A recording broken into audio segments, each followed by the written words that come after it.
In a measures of dispersion, this is the statistics unit. We already studied the various measures of dispersion and their coefficients, that means absolute measures as well as relative measure. Now this is an example about the combined variation or combined standard deviation, as well as the two data and their informations are given, and then we want to show that which factory has a large wage bill. That means here the data is about the factories. We read the example carefully first. Following information about employees of two factories given, factory A and factory B. In a factory A and B, the number of employees are 50 and 100 respectively. Mean wages in rupees per worker or per employee is 120 and 85 respectively. Variance of wages in rupees 9 and 16. And here the question is which factory A or B has a large wage bill, and second question is which factory shows more variation. Now we know that we first the given information convert to the notation form, and then by using this information we compute the mean as well as variation or standard deviation, and give the answers of these questions. So here there is no need to prepare observation table. Already we have given the information, total information which we require to evaluate this example. So the number of employees here we denote it by the notation as N1 and N2.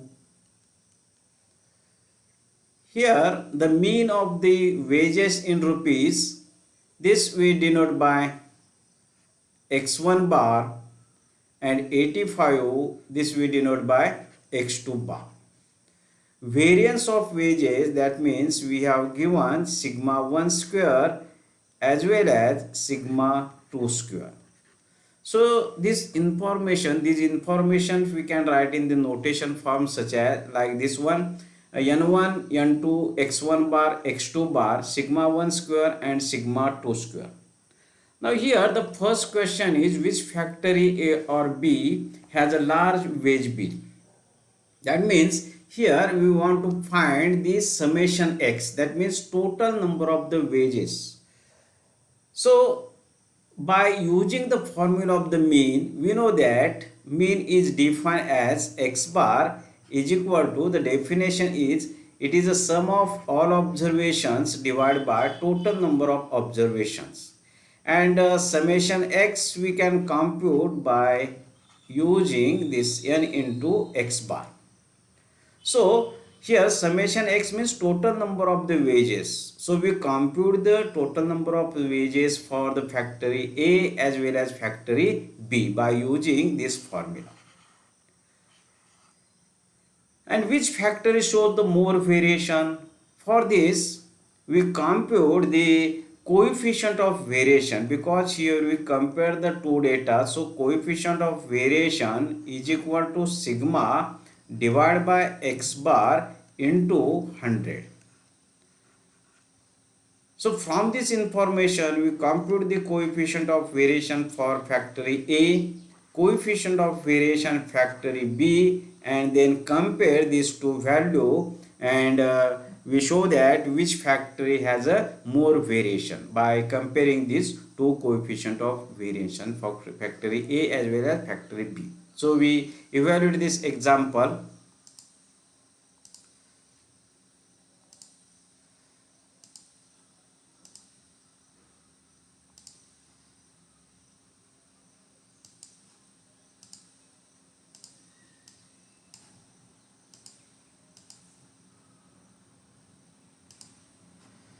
So from the given informations, first we define the large wage bill. So answer of the first question is to find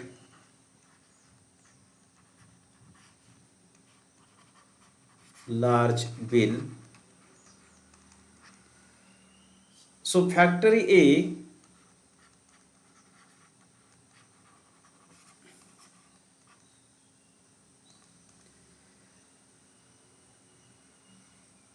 x bar or x a bar is equal to summation x a divided by n1, or this we can write as that implies summation of x factory a is equal to n1 into x1 bar or x a bar, and substitute this we get as 50 multiplied by 120 is equal to 6,000 rupees. For factory B, x bar B, similarly we evaluate the summation x b divided by n2 is that implies summation x b, that is total number of the wages of factory B is equal to n2 x b bar is equal to 100 multiply by 85, so we get at 8,500 rupees. So factory B, from this two observations, obtained observation, summation x bar a, summation x a is equal to 6,000 and summation x b is equal to 8,500. So here factory B, the total wages of the factory B is large or more than the total wages of the factory A. So factory B has large bill. So this is the answer of the first question. And second is now more variation, to find more variation.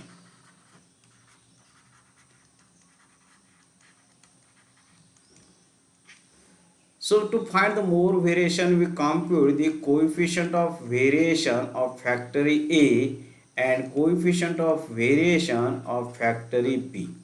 So here coefficient of variation factory A is sigma A divided by x bar A multiplied by 100, and coefficient of variation of factory B we find out by substituting these values, x sigma B divided by x bar B multiplied by 100.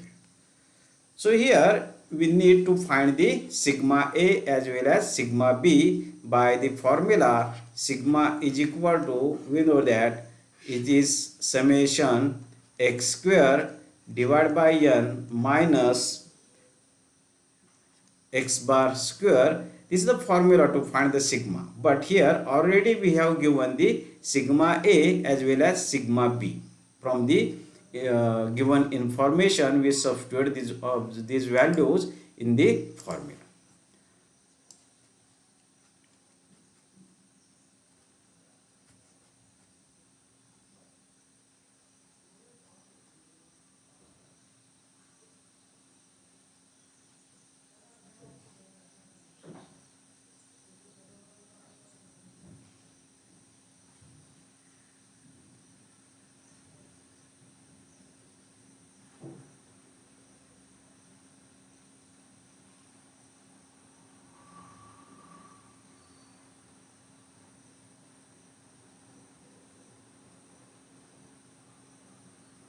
Okay, so here we find out the sigma coefficient of variation of factory A and factory B.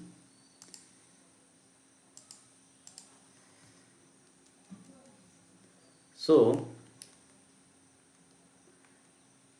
CV of A is equal to 3 divided by 120, because of here we know that sigma A square, we have given this variance is 9. So sigma A is equal to 3, square root of the sigma square, multiply by 100, so this we get as 2.5, and this value is in percentage.